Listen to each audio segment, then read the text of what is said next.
Welcome to How to Write Good. My name is Daniel Poppy. You can find out more about me at danielpoppy.com. Poppy, for those of you who are interested, is spelled Poppie.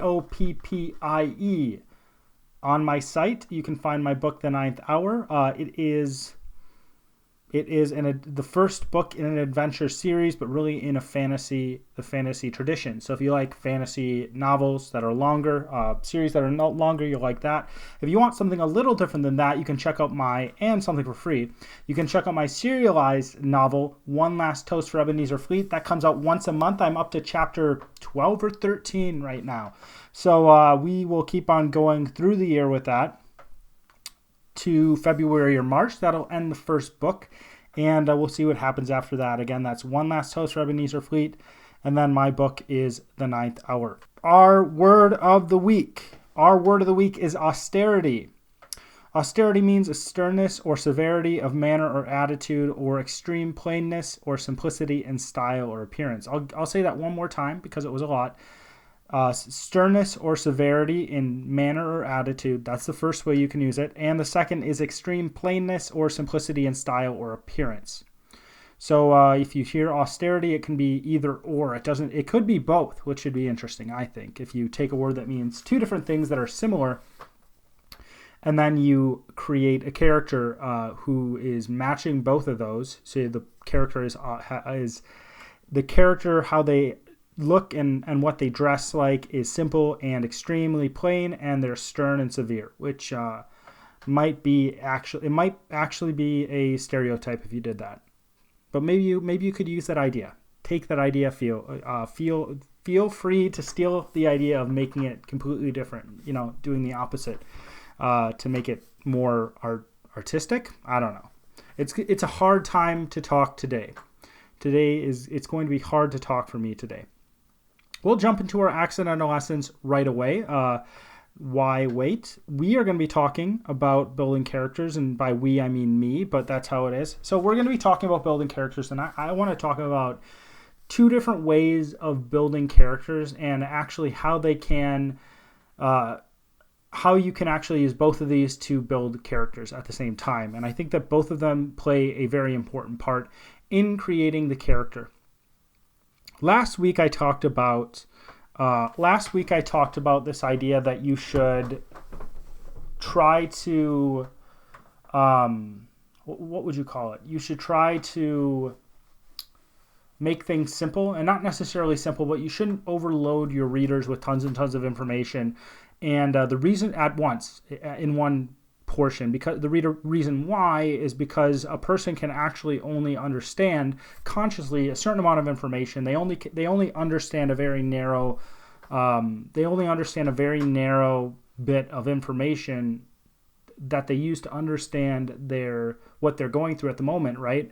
Our lens that we look through is a small one. We're looking at a microscope. We're not looking at we're not able to see this huge vast thing at the same time.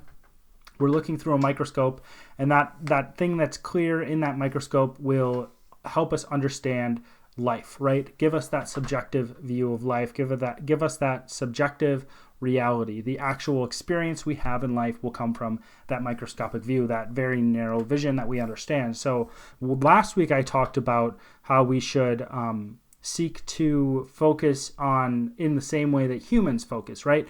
We should perceive, or people reading our books should perceive what's going on in the same way that a person actually perceives. And most people, I don't know if everybody, but most people don't take in every bit of information in a room. Most people actually don't see much of the room. Most people get this general understanding of the room.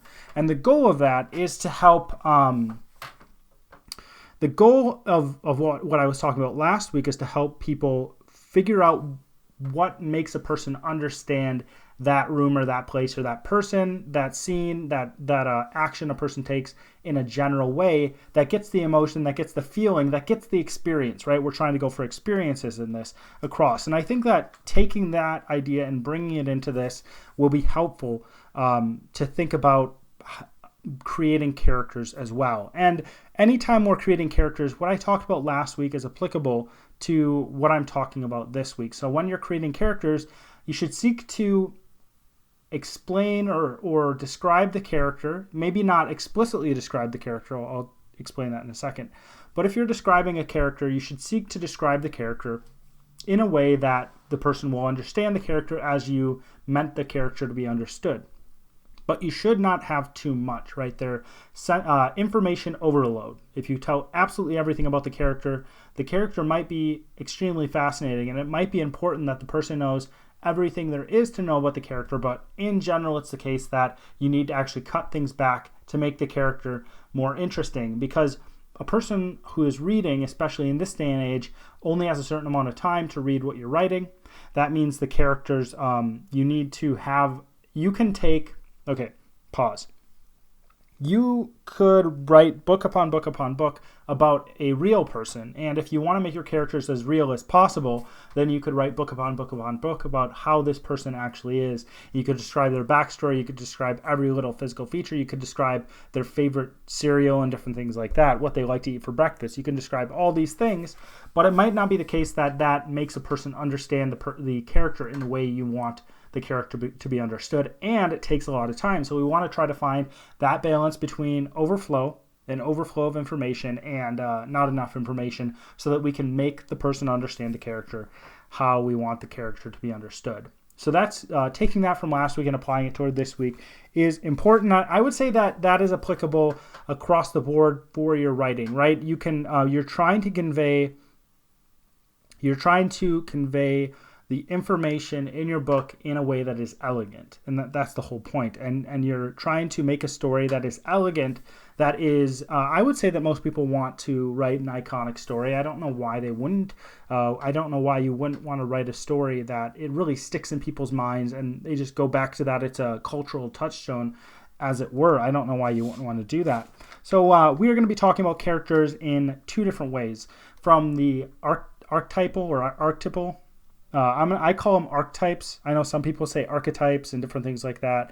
I call them archetypes. I don't say the archetypes. I also say archetypal. I don't know if that is even the correct way to say it. I believe there's multiple ways to say it. It's a newer word, actually. It's a newer coinage of the word because it's from Jung, the psychologist Jung. So he was working in the early 20th century. So these ideas are fairly new. It's really interesting. Before the 20th century, this wasn't embedded in the cultural consciousness in people's minds. They didn't view things like this. And now we have this idea of archetypes and different things that come from Jung, that come from what he thought actually existed in reality. And there's certain people nowadays who actually talk about these ideas as if they existed in reality. So these are abstract ideas that are actually more real than the reality we have, because these things undergird our actual reality, and that's what they talk about. So that's what Jung talked about with these things. So we have archetypes and we have the little details. The little details. So these are on. You might consider these to be on different sides of the spectrum. Archetypes are very basic, right? They're things like the hero, the villain. They're things like the thief, right? They're things like the scoundrel. These are, if I say scoundrel and I am relating it to storytelling, you probably know what I'm talking about. If I say the anti-hero, you know what I'm talking about. If I say the hero, there's this idea that that is within our consciousness that we understand. And before, I wasn't saying that these didn't show up in stories before, but I think that Jung really brought this to the forefront of how people understand them. I've run into some people who say archetypes aren't characters. They can certainly have that. They can certainly have that idea. They can hold that. They probably have their own ideas for why. I would say that if you're putting an archetype in a book that is a character archetype, that archetype is a character because it's a character archetype. You're putting it in a book, right? So anytime you have an actor. And I'm not using actor in the screen or stage play kind of way. I'm using actor as somebody who acts in a book, a person, an individual, a conscious being, maybe even a non-conscious being, an animal of some sort. It's considered a character in my mind. And someday maybe I'll go through what I consider a character to be. I don't have it completely fleshed out, so I have to give it more thought. But so there's archetypes and there's little details. So I'm going to go through both of these. I'm going to go through why it is why it's important to use both of these. Then I'm going to talk about them together. Okay, so using archetypes, I think archetypes can be extremely powerful in your writing. I think archetypes can be extremely powerful in your writing because they are things that are understood on a broader level, right? Let's take a more recent cultural artifact that is Stranger Things. Like, let's talk about Stranger Things for a second. So Stranger Things was taking on the 80s genre, right? They were taking on this 80s, not thriller, I don't know what you call it, like a Spielbergy kind of feel to it. It was more 80s. They were taking on the 80s era and the 80s era of movies in a way, and they were putting it into a television show, and they were using specific archetypes in that show to tell the story, right? They started with specific archetypes. The kid, I don't remember any of those young kids' names in the story. But in the first season, they especially did this. And in the first story, the kid gets captured, right? He essentially gets captured. He gets pulled into the upside down in that show. And he's the innocent victim. That's what we understand him to be in that story. And then you have the other young people in that story. You have my favorite character in the story is the jock kid in that first thing. I think he ends up being a really cool character, and he continues to be a really cool character throughout the series, which I don't know is necessarily the case with all of them. There's the photographer kid who's kind of a loser. He's the loner. There's the parents I am so washed out. There's the parents of the girl, the really thin girl, who are just the archetypal parents, the archetypal snooty parents who don't know anything, who are disconnected, and you have the other characters as well in that story. I'm just going to be washed out for this episode. That's just how it is because I'm not restarting it, and I don't know. I guess I look as I am a ghost. So you have different characters in that, and what they did in that story, they used these characters and people understood them. So what happens in your story when you use archetypes? And you probably use archetypes even if you're not trying to use archetypes. What it does is it helps people shortcut. There's tons of shortcuts that people use to understand things, and having archetypes helps people understand that character better. They can fit them into a specific category, and then they can understand the story better. They don't have to do as much understanding of the character. I would say that really, really good literature does not just stick with archetypes, but I'm going to get to that a little later, okay? So I think it's actually a good thing, even if you're trying to be very literary, if you're trying to be someone who is trying to make a classic, I think it's good to start with archetypes. I think it's good to start with archetypes because archetypes have had around 3 generations, probably even more. It's probably had even more. They probably had thousands of years to develop. Maybe they haven't, like I said, they were brought into the forefront of our consciousness, especially in writing, especially in storytelling. But people have been using these archetypes since they've been writing stories, right? So these archetypes have been developed for thousands of years, and these archetypes are not simple, right? They are well-defined, but not simple, if that makes sense. Something that is well-defined isn't necessarily simple. An engine of a car is well-defined. All the parts are specified. If you get a schematic, the schematics of a vehicle, you can understand what all the things do and how they all fit together and how they work together and how to take it apart and put it back together. So all the pieces are well-defined. All the pieces have their specific function, but it is a complex thing that you're using. And I would say archetypes are the same thing. Archetypes are things that are well-defined, that we understand, that you can look them up and you can be like, oh, what's this archetype? What's that archetype? How is this delineated? Different things like that. I'm not sure if I used that word right there. But I would say that they are not simple, or they're not simplistic. Let's just say that. And I believe they're not simplistic because each time a new character is written, to fit into a specific archetype, we have to bring that character into how we understand that archetype. Because suddenly we might be like, well, this person does fit into the anti-hero, but they're doing things differently. Okay, so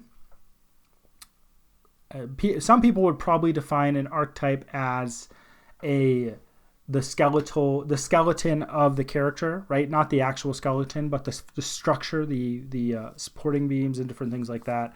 And some people would think, oh, I've got the archetype, and then I'm building the character around that archetype. But I would actually suggest that maybe we do something different with archetypes. Maybe instead of saying, oh, this character's fitting into the hero, this character's fitting into the villain, this character's fitting into the innocent victim, this character's fitting into the priest, different things like that, the holy man. Instead of doing that, I would suggest that we think about these archetypes and what they mean before we create. I think we should actually start with the archetype, and then we should understand what this archetype is, and we should understand how this archetype has been presented. Because if we do that, we're going to actually probably get a lot of different ideas that we didn't get before, right? What does this archetype mean? From maybe read some Jung, right? Maybe read some Jung. You don't have to agree with whether Jung was right, but you certainly can use his ideas to create a character. So what does this archetype mean? How does this archetype work in the world? And this doesn't mean that you're going to make the archetype work exactly in that function in the world. But what happened in Stranger Things is that they often took an archetype, right? They took the bad boy, they took the jerk, the jock. I don't know if he was a jock, actually. I can't remember his name. The guy with the longer hair, and he ends up beating up the whatever they called, the Demogorgon at the end with a baseball bat, I think. So they have that guy, and he's supposed to be this kid who you're not supposed to like, but by the end of the first season, you're like, well, I kind of like you in a way, because you turned a corner. You weren't just a jerk. You were actually somebody who was cool. So they took an archetype and they turned it on its head, right? And you don't necessarily have to take an archetype and turn it on its head. But if you understand the archetype, if you dig into what that means, if you dig into how it's been presented, I think it's going to serve you so well when you're writing that character, because you're going to have the structure, right? You're going to be like, how does this character respond to this specific thing? And even if you just have the archetype to work off of, it can shortcut your own thinking as you're writing the story, and you can be like, well, this is how this character reacts in this situation. So maybe they're going to get punched in the face, and if they're a holy man, they're not going to react, or maybe they're going to do a specific thing. You might fall into the trap of making it too cliche when you're doing this, right? So we're not trying to make it cliche. And I would actually say that if you did your research, if you dug into the archetype, if you really immersed yourself in who the character is, especially if it's a main character, I would say that if you immerse yourself just in that archetype and you look at different types of this archetype, how it's been presented, what people say about it, how it exists in the world, how it plays out in reality, because people do, maybe not at the same time, maybe people don't, maybe people don't exist as an archetype all their entire life, but people do play out specific archetypes in their lives, and you might look at reality and be like, oh, how is this archetype played out in reality, which might inform you in a lot of ways and give you tons of very interesting information and interesting ideas in how you're going to write your character. Okay, so I would suggest that you actually do research on it, you dig into it, and that'll help you when you get to the point where you're writing that character shortcut to help you understand how that character interacts with the world and the other characters you're creating. And I think that's a very good thing. So you can just dig in, you can turn the archetype on its head, but really to do this, you'd have to look at, I would suggest looking at the great mythologies, the great stories, the great archetypes in reality and different things.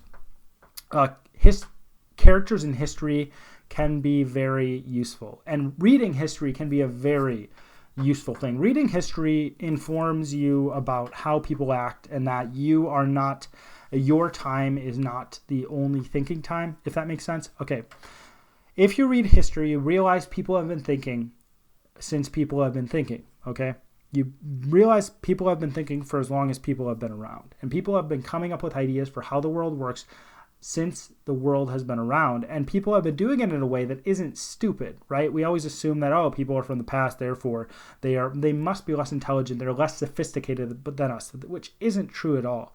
There are certain things that we don't do today that people have done in the past that we think are wrong, but it's not because people are less sophisticated. It's for other reasons, right? And you can argue for what those reasons are, but we've come to where we are for because we have specific ideas that we seem to be bringing to their natural, their logical conclusions, right? So we're following logic on this. But people have been thinking differently than you throughout most of history. Actually, the majority of history, every era of history has its way of thinking. And if you're closer to that era of history, you're thinking in a way that's more similar. It's more likely that you're thinking in a way that's more similar. But if you look at different eras of history, you can understand how people thought and how people understood people around them, different things like that. If you look at people in history, you see the complexity of people. You see the complexity of this person fit that archetype, but there's so much more than that archetype, which you start with that structure and it frees you up to have that character act in the world. It gives you, it helps as a springboard for understanding that character. But what looking at history does, and I'm going to shift in a second, but this is going to help us transition to the little details section of this. What looking at history and looking at people in history does is it shows us that reality is stranger than fiction, right?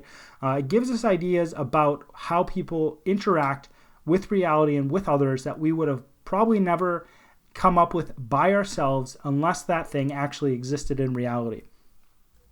One thing that Western individuals, I don't live in another area. I'm speaking from a Western tradition, from a Western perspective. So that's why I say that's why I'm talking about the West. And the West is any countries that have been influenced in a huge way by European culture. And there are certain cultures in Europe that are more prevalent and more powerful and have had more influence. I would say the British Empire, the English tradition has probably had one of the biggest influences, if not the biggest influence, on the world and Western countries, because you first had the English, you first had Britain, the UK, the United Kingdom. They controlled so much of the world, and the United States then after them became is now the superpower in the world. So it has a huge influence on the world.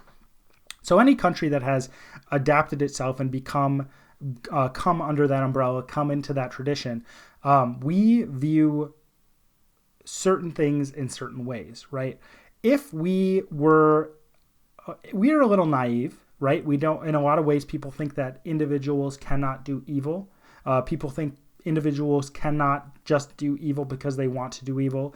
If you get into any of the social sciences, there is this idea in the social sciences that people cannot, that people are not bad. People are just, what would you say?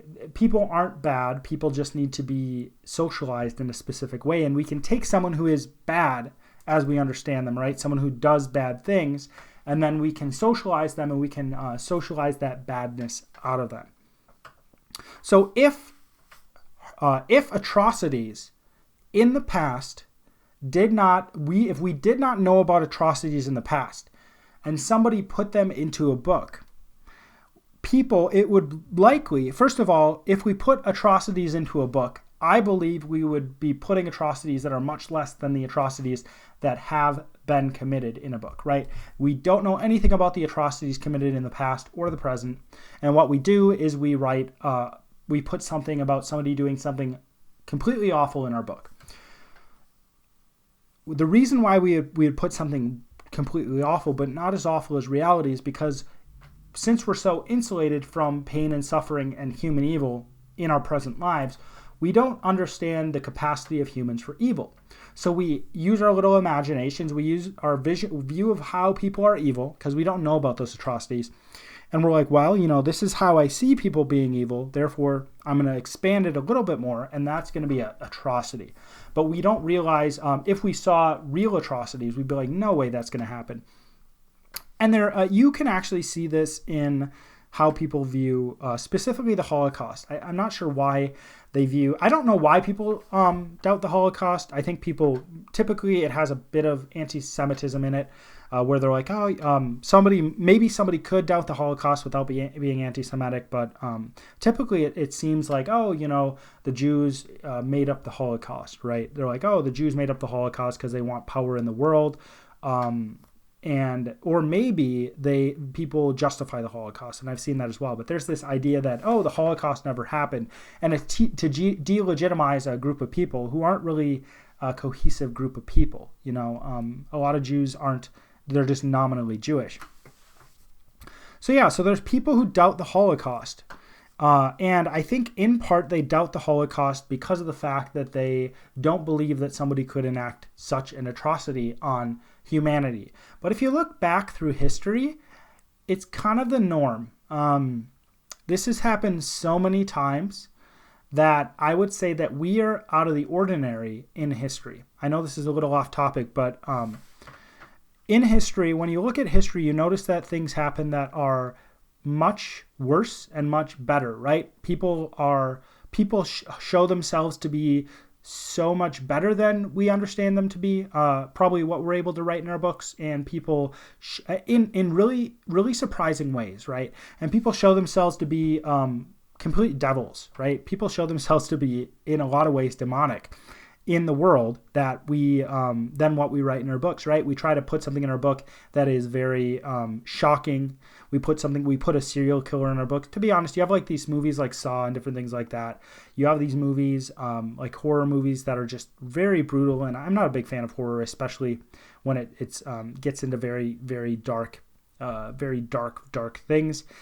But you have these things that people write about in horror, and they don't hold a candle to what people have actually done, right? They don't hold a candle to what people have actually done. Industrial killing is something that has happened in our world. And it's not just through Germany, right? That's not the only place this has happened. It's happened other places. The 20th century was horribly bloody.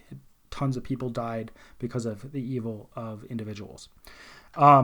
And throughout history, again, like I said, it's not something that is just Hitler. It's happened throughout history. So that's just one example. What I typically always think of when I think of brutality is one of the temples in Mexico, the step pyramids, was dedicated, and they estimated that they cut out 20 to 80,000 people's hearts to dedicate the pyramid, up to 80,000 people. That's the estimate. So, people are really brutal. But that reading history doesn't just give you the brutality of people. Reading history gives you this huge. It's just like, wow, that really happened. This is amazing. It's just so complex. There's 7 billion people, right? So history is probably going to get even more complex. There's 7 billion people, and what we can do is we can take bits and pieces of that history. We can take what we understand. We can adapt it for our stories. I think history is a treasure trove of ideas for the writer. So now we're going to switch into the power of little details in your writing. So if you start out with your archetypes, and then you dig into your archetypes, and then you eventually get to the point where you understand your archetypes, I think that next part is putting the little details to your character. And the characters, when you read a book, the characters you probably like the most are the ones who are nuanced in some way. They are presented in a way that is unique. They're presented in a way that is unexpected. So most of the time, when we like a character, they're real. That's what we say. And as I talked about last week, in real life, we fixate on little things. So those little things can actually be central to our own lives, or those little things can actually be central to how we understand another person, right? If you're someone who hates smoking, right? You think that smokers are inferior human beings, which some people act like that, right? If you're someone who hates smoking and hates when people smoke, and you see someone who's smoking, you might make huge judgments about that person who is smoking. If you see someone if you're a religious person, you value your faith, You might see someone who is part of your church or wherever you are for your faith. You're someone who shares your faith. You might find that out and you might be like, oh, I like them a lot better because of the fact that of this one specific aspect of who they are. Okay. It might be the case that that smoker is one of the best people that you've ever run across in your life. And they have this one foible. They have this addiction they're dealing with, and they're trying to deal with it. It's just very difficult. You might also find that the person who you share faith with is that's like, they're like, oh, I believe that as well. They might be a terrible person. Okay. So we fixate on specific things about a person. So if we think about the little details of a character, when we write a character, we don't have to put all the details of who the character is, okay? We don't have to describe we don't have to go from the top of their head. We don't have to say, oh, they have 7,300,926 hairs on their head, right? You know, we don't have to get into these tiny little details. We can paint a picture. Like I was talking about last week, we don't have to have every little detail. We can paint a picture of the character in a way that is nuanced without all those little details, but we have very specific details that we state. In my book, and you can argue whether my characters are good or not, right? I try my best, and I'm certainly getting better, and my book's been written for a couple of years, maybe a few more. So the characters, my skill has gone up, but one of my characters smokes. He's a chain smoker, and I made the decision to make the character a chain smoker for various reasons. So the character's a chain smoker, and the character's always smoking. The character likes smoking. The character loves smoking. It's set in the 1970s. So it's more reasonable to say that this is possible, right? So I made that decision to make the character like that. And I also gave a brief description of who the character was. And then as I wrote the book, and I don't really typically like to talk about my stuff, but I think it's a good example. As I wrote the book, so the character's tall. One of the characters is tall, and the other character who is they're two main characters, and the other main character isn't as tall. So in reference to that character, that tallness comes into play, right? It's a contrast between this tall character who's good looking and this one who's not as tall and not as good looking. But besides that, so we can describe the character, we can get specific details, but I would actually encourage you to go a bit farther with this. And this is something that I've recently learned, okay? This is something that I'm going to try to apply more in my books. There are little details about people we often overlook in that our characters could have as a feature of themselves. Okay, so, and maybe it's just me that I overlook these things, but there's often little details that have a big impact on people's lives that we don't think about. For example, I know people that are left-handed. Left-handed people have specific things they have to deal with that can affect them. I don't think these are very big deals. And if you are left-handed and you think, well, you know, people get in my way and people never think about the fact that I'm left-handed, I think that people who are left-handed should typically either say, hey, I'm left-handed and this is in my way, or you should just deal with it personally, because it's usually not that big of a deal. And if you're someone who's left-handed and you write with a pencil and you get stuff on your hand, that's your own fault, okay? That's just how you write. It's not a left-handed thing. I used to do that and I'm right-handed. It's not a left-handed thing because the lefties I know, that doesn't happen to them. You're just bad at writing.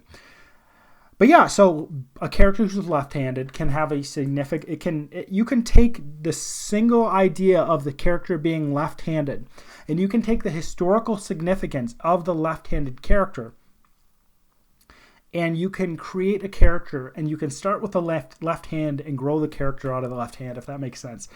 In the past, left-handed people were seen as less trustworthy, and so you can make the left-handed character less trustworthy, right? I don't know if you want to do that, but you could make the left-handed character do things differently than other characters in your book just because they're left-handed. You can start with that single idea and you can grow a character out of it, and you can pattern the whole entire character out of this single idea. If a character smokes, right, you can pattern the character off this idea of smoking and what smoking does in the positive and what smoking does in the negative. And yes, there are positives to smoking because it's a stimulant.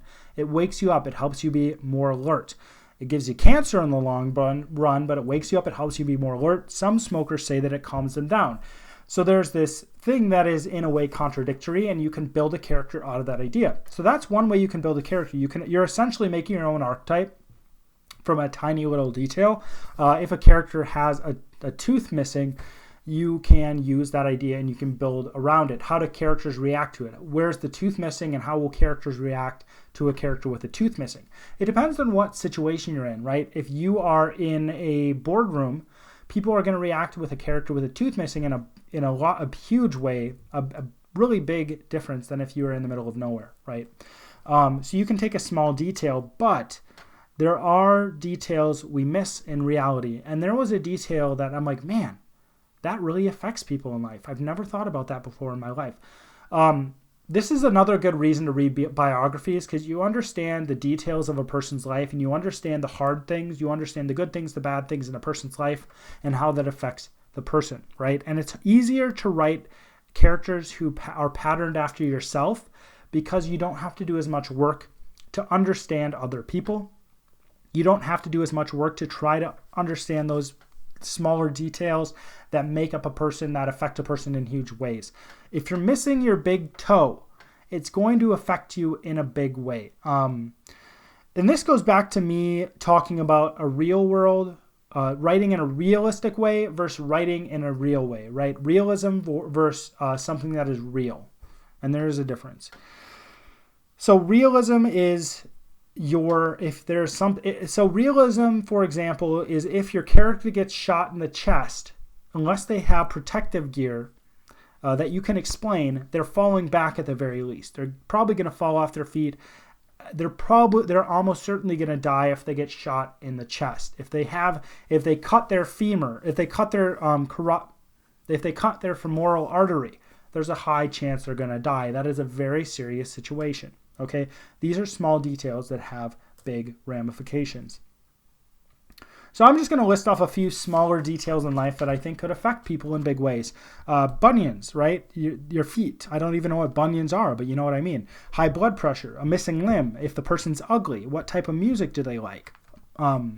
This could be a cultural thing as well. If a character is going into if they're a specific type of person, and they go into another situation with different types of people, that's a fish out of water situation that's easier to think about.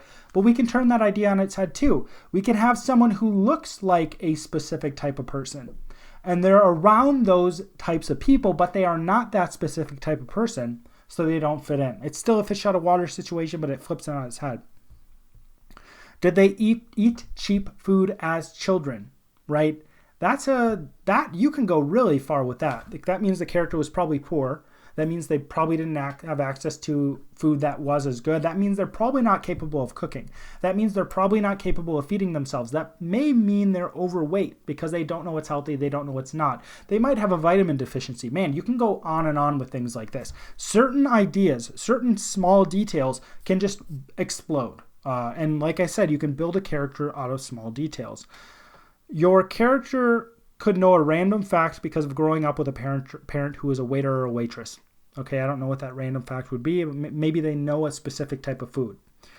This goes into the Slumdog Millionaire type of thing, which is the I like Slumdog Millionaire mainly because of the MIA music in it, but I like it. And then it's about the guy who wants to be a millionaire in India, and he knows all the answers except one, because of the fact that he lived out those answers. He actually lived his life and he just collected this information.